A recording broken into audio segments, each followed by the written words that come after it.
Bonjour à tous, bienvenue sur The Glove Driver. Excusez cette coupe un petit peu bizarre parce que je sors de la piscine. Je vous explique. Bizarre comme intro.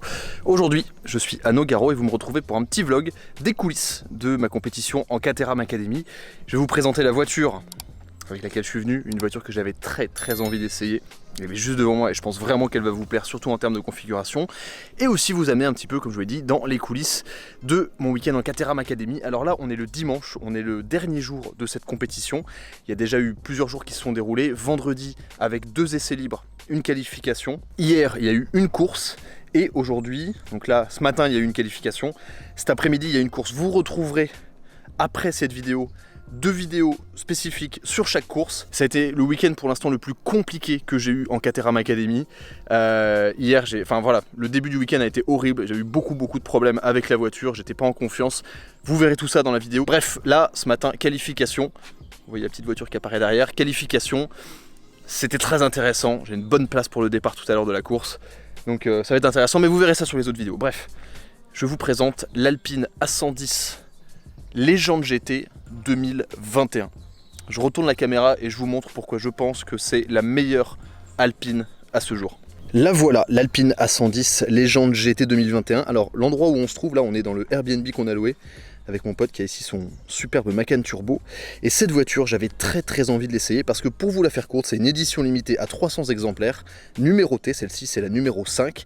J'ai emprunté cette voiture à Alpine France et en fait c'est un peu le meilleur des compromis parce que c'est un châssis d'A110 normal avec le moteur de la S. Donc on a 300 chevaux et beaucoup de très jolis détails. À commencer par la couleur, qui est ma couleur préférée du catalogue Alpine, on va dire des couleurs normales, c'est le bleu Abyss. Un bleu superbement métallisé avec de très beaux reflets. Je suis ultra fan de cette couleur. Sur la Légende GT 2021, un peu comme sur la Légende GT 2020 d'ailleurs, on a les lettrages ici Alpine, le logo Alpine sur le côté et les badges à l'arrière qui sont dans un espèce d'or blanc mat. C'est très joli. On a ces jantes qui sont spécifiques à cette édition, que je trouve vraiment très belle. Petit détail sympa, on a en option les étriers de frein dorés sur cette voiture. Donc c'est normal, hein. Donc on a le drapeau français. Cette couleur est magnifique. On a aussi les feux translucides. Ça c'est un détail que j'adore. Je la trouve super belle. Regardez un peu le reflet du bleu là, c'est canon. Le lettrage Alpine en doré et surtout, c'est là où la magie opère sur cette voiture. Regardez ça. L'intérieur marron clair. Ah, c'est tellement beau. Donc les sièges confort dans cette voiture, mais à force de rouler des Alpine A110, je préfère ces sièges là parce que je me sens mieux dedans. Il y a un meilleur maintien au niveau du bas du dos, ils sont légèrement plus confortables et la position de conduite est plus ajustable. Donc ça c'est un truc top, mais je trouve cet intérieur magnifique. Regardez les contreportes avec ici le bleu Abyss, la couleur extérieure. C'est superbe sur piqûre, le drapeau français. Ah là, je suis tellement fan de cette config, dites-moi ce que vous en pensez.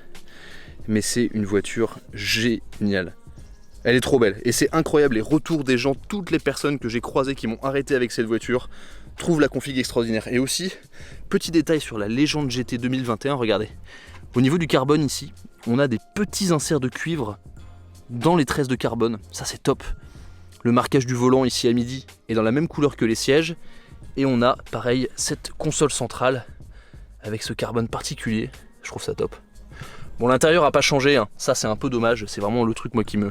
C'est le seul gros défaut de l'Alpine, hein. Cet écran là, ça m'énerve, ça fonctionne pas très bien, mais bon, on fait avec. Ce qui est intéressant avec l'Alpine, c'est que c'est un produit vraiment à part. Comme je dis toujours, il ne faut pas le comparer avec une Porsche, il ne faut pas la comparer avec autre chose. Moi je dis que c'est une Lotus utilisable, voilà. Ce que je vous propose maintenant, on monte à bord, direction le circuit, pour se préparer pour la course de tout à l'heure. Pas de doute, on est proche du circuit, petite MX5 première génération, avec un arceau, un siège baquet et visiblement un coffre qui n'est pas fermé sur la dépanneuse. Arrivé sur le circuit, la voiture est là, je viens de me rendre compte que j'ai roulé dans de la boue. Du coup elle était propre, elle est plus propre. J'adore cette bagnole, les gens l'adorent, c'est assez marrant. Les gens adorent la voiture. Alors ce qui est sympa forcément, c'est que sur un circuit, il y a plein de belles caisses. Ici on a une Caterham Road Sport, mais de route. Porsche 992 ici. J'arrive dans mon paddock. Toutes les Caterham, ici il y a ma voiture, Caterham Academy numéro 75. Je sais pas si je vous ai montré ça. Ça, c'est mon nouveau casque que j'ai acheté chez Stand 21. C'est pas une promo, c'est pas une pub, je l'ai bien acheté, mais je tiens à les remercier immensément parce que le service est d'une immense qualité et je suis hyper content du casque. C'est un beau casque carbone, il coûte 2000 € à peu près. Je suis hyper content, voilà, je me suis fait un joli petit cadeau. Est-ce que je vais le peindre et faire de la déco dessus? Pour l'instant, c'est pas au programme. J'ai un peu envie de terminer d'abord la saison Caterham avant de faire quelque chose dessus. J'ai mon sandwich à la main. Et donc là, ma petite voiture. Donc moteur 4 cylindres, 135 chevaux, boîte manuelle, pas d'autobloquant. Là, vous entendez sûrement les musiques parce qu'il y a la course de Twin Cup qui vient de se terminer. Qu'est-ce que j'adore cette caisse. J'ai vraiment envie de continuer l'année prochaine, d'aller en catégorie road sport, mais voilà, c'est encore un budget conséquent. Donc je vais faire le maximum, mais j'ai vraiment envie de continuer dans cette catégorie. Ici justement, vous avez les road sport. Donc pour ceux à qui qui n'avaient pas vu les précédentes vidéos, je vous invite à aller les voir où j'explique tout le principe de la Caterham Academy, enfin de la Caterham compétition plutôt. Ça, c'est le premier niveau, Academy. 135 chevaux, pneus de route, suspension assez souple, barre anti-roulis chewing-gum. Ça, c'est les mêmes voitures.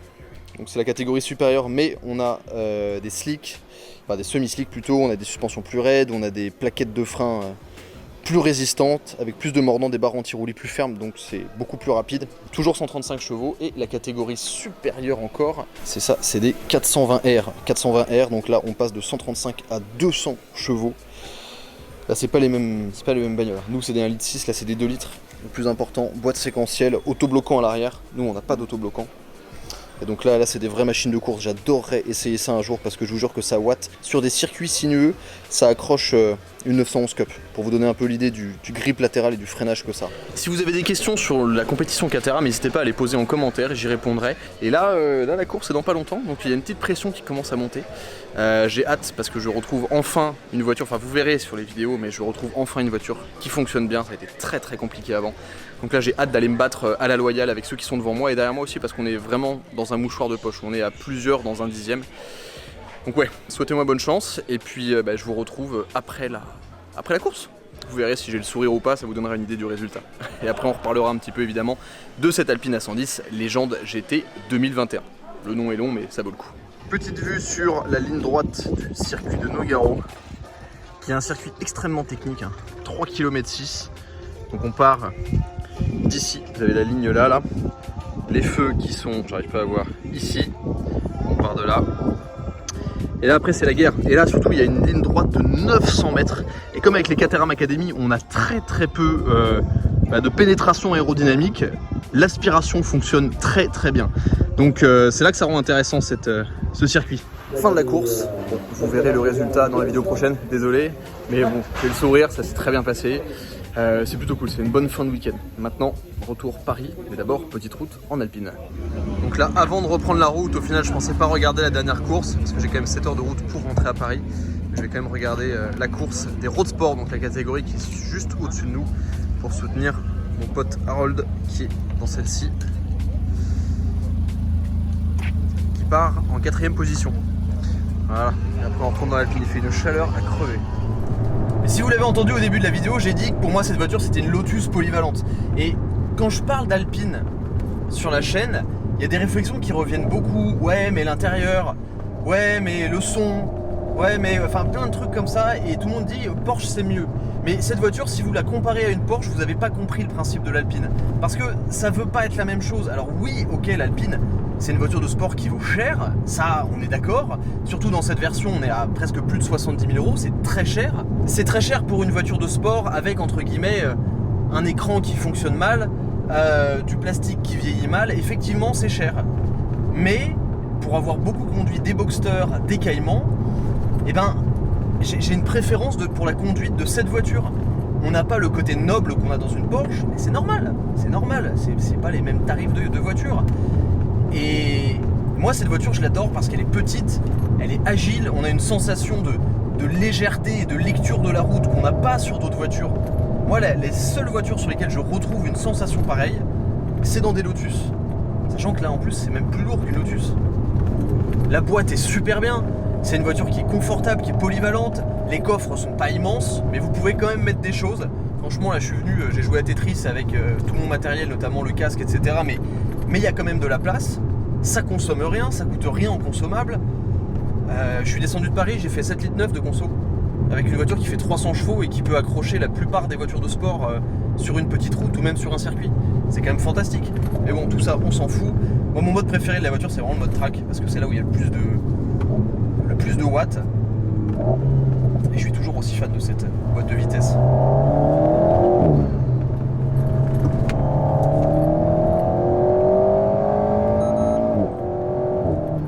Il y a beaucoup de gens aussi qui me parlent de ce petit bip bip Renault là, avant le passage de rapport. Alors c'est uniquement en mode track. Je sais toujours pas si ça peut se désactiver. S'il y a des propriétaires d'Alpine, dites-le moi. Mais moi c'est marrant, je trouve pas ça gênant. Pourquoi ? Parce que la voiture monte vite dans les tours. Et parfois c'est assez pratique pour savoir à quel moment il faut passer le rapport. Et notamment sur piste où on n'a pas forcément les yeux sur le compte-tour, qui en plus en mode track, je dois l'avouer, est pas très lisible. Et ben je trouve ça pas mal d'avoir ce petit bip bip. Au moins on est précis dans les passages de rapport quoi. Et même en accèle ça.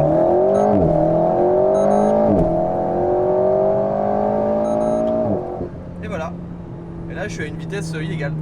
Donc c'est largement suffisant. Et comme c'est léger, vous pouvez freiner tard, vous pouvez rentrer fort dans les virages. Vous avez une voiture qui vit dans les virages. Moi j'adore, c'est génial, qui réagit au moindre petit mouvement, le petit lâcher de gaz, l'avant qui prend un peu de poids.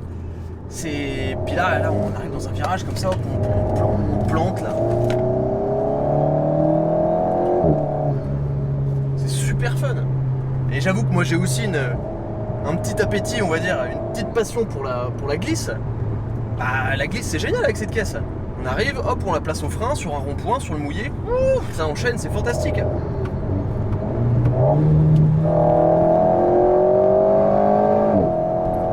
J'aime bien l'ambiance sonore à l'intérieur, j'aime bien l'espèce d'admission fake là qu'ils ont faite derrière le siège conducteur. On entend l'aspiration de l'air, c'est rigolo. Je pense que cette GoPro est morte. Bref. Je sais pas si les 300 chevaux changent vraiment quelque chose. Je pense qu'il y a un peu plus de couple. C'est comme ça qu'ils le vendent, mais je le ressens aussi. On a plus de puissance plus bas dans les tours. Mais autrement, c'est une caisse géniale. C'est vraiment une caisse géniale. Et oui, elle a plein de défauts, cette voiture, quand on la met face aux autres. Mais vous regardez ce qu'il existe sur le marché. Il n'y a aucune voiture qui propose ce que l'Alpine propose. C'est pour ça que je l'aime en fait. C'est pas parce qu'elle est parfaite ou parce que la finition tient bien. Il faut être très honnête. J'ai un ami qui a une Alpine avec plus de 50 000 km, à l'intérieur il a pas cette gueule là. Il est un peu fatigué, les plastiques sont un peu fatigués. Voilà, c'est pas de la finition Porsche, on le sait. Mais en sensation de conduite, y compris au quotidien, moi j'adore cette caisse. Voilà. Et là en plus dans cette version, ça fait un peu rêver. Du coup la question éternelle, quand est-ce que j'en aurai une ? Je vais en avoir une. Je vous le dis, ça va arriver. Dans les prochains mois.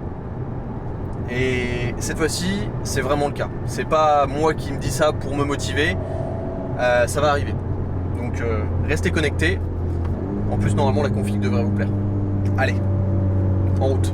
Si je dois vraiment apporter une conclusion sur cette voiture, et c'est vrai que je passe mon temps à la défendre, mais essayez-en une. Essayez-en une si vous avez l'occasion sur une vraie route. C'est pas une Porsche, c'est différent. C'est une voiture qui, je pense, est assez mal comprise. Et pourtant ça fait 3 ans qu'elle est sortie et tout le monde trouve ça génial mais personne n'en achète. Mais moi c'est vraiment une voiture que j'adore et j'en démords pas. Ça reste une des voitures modernes et les plus fun que j'ai pu essayer. Vous aurez déjà vu la vidéo, elle est sortie avant cette vidéo, mais lorsque j'ai fait le rallye Epicurean Tour, j'étais accompagné par Pierre Fincar que vous connaissez. Il a essayé l'Alpine aussi, il m'a dit mais c'est incroyable, c'est génial ce truc. Alors qu'eux ils comprenaient pas spécialement pourquoi moi j'étais aussi fan de ça.